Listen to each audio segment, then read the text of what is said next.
What do you mean by tribalism? And, what does that mean in this kind of environment of construction? And I had an example of that even with me. And Jeff, you're saying the same thing, being an IT guy. And as I was, doing the on-site testing of, with all the superintendents on how SiteMax was working at the time, I came on there. You can clearly tell, I'm an outsider. I have no decals on my hard hat. I'm just I got like a squeaky clean Visi vest on. My boots don't have me. Clearly, right? I'm not pulling up in an F-150. So I'm not part of that whole thing. But what I managed to do was I managed to go, look, I know I'm different. I know I'm not one of you guys, and I'm not going to try and be. I'm not, because you actually, believe it or not, do need what I have. And I'm just going to be myself and help you. And I do understand that you might not like technology. You might think in the early days, there was a lot of, hey, this is Big Brothers, who's my data is being used, you tracking me, all this kind of stuff. I'm like, we're not doing any of that. All we're trying to do is eventually your job will be a lot easier.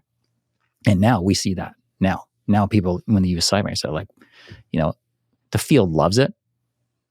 And they're like, okay, now we kind of see the rubbers hitting the road, but it takes a long time for that to happen with the evolution of construction and technology together.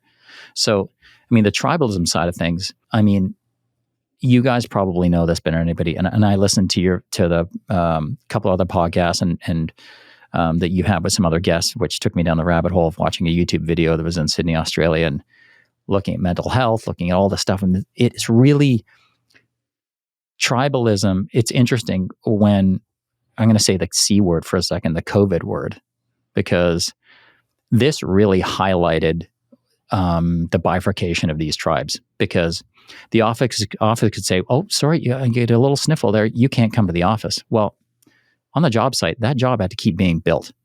People would be masking of the fact that they had anything because they needed to make their money and they needed to hit that job site. So they had to show up. Otherwise, the whole job would pause. So you had this whole, and now as we are post-COVID, now we're still at, oh, you've got a little bit of a sniffle. Don't come to the office. So the office has this, oh, I can work from home. Well, you can't work from home on the job site. You don't have that luxury. So that inherently is going to create some sort of tension where half the company has options, the other one doesn't.